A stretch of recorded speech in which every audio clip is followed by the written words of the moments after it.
സംസ്ഥാനത്താകമാനമുള്ള UDF തരംഗം കായംകുളത്തും പ്രതിഫലിക്കുമെന്നും വ്യക്തമായ ഭൂരിപക്ഷത്തോടെ UDF അധികാരത്തിലെത്തുമെന്നും ഉമ്മൻചാണ്ടിയുടെ മകൾ മറിയ ഉമ്മൻ പറഞ്ഞു. 10 വർഷത്തെ LDF ഭരണത്തിനെതിരെയുള്ള ജനവികാരമാണ് UDF തരംഗം സൃഷ്ടിക്കുന്നതെന്നും കായംകുളത്ത് UDF സ്ഥാനാർത്ഥി M. ലിജുവിന്റെ തിരഞ്ഞെടുപ്പ് പ്രചാരണത്തിനെത്തിയ മറിയ ഉമ്മൻ പറഞ്ഞു. കേരളത്തിലുടനീളം ഈ പോയടുത്ത് എല്ലായിടത്തും തന്നെ UDFന്റെ തരംഗമാണുള്ളത്. കായംകുളം ഇതിപ്പം രണ്ടാമത്തെ പ്രാവശ്യമാണ് വന്നത്. കായംകുളത്ത് വളരെ ശക്തമായി തന്നെ അഡ്വക്കേറ്റ് M. ലിജുവിന് വിജയിക്കാനുള്ള എല്ലാ സാധ്യതകളും ഉണ്ട്. നല്ലൊരു തരംഗം തന്നെയുണ്ട്. UDFനുള്ള അനുകൂല തരംഗം കായംകുളത്തും പ്രതിഫലിക്കും എന്നുള്ള ഉറപ്പാണ്. വ്യക്തമായ ഭൂരിപക്ഷം തന്നെ കാണും.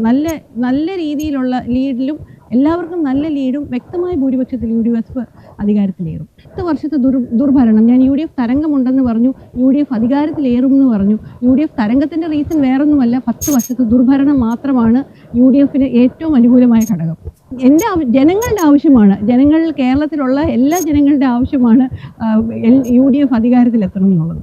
മെയ് 4-ാം തീയതി M. ലിജു MLA ആയിരിക്കും. നല്ല വ്യക്തമായ ഭൂരിപക്ഷത്തോടെ കായംകുളത്തിൻ്റെ MLA ആയിരിക്കും.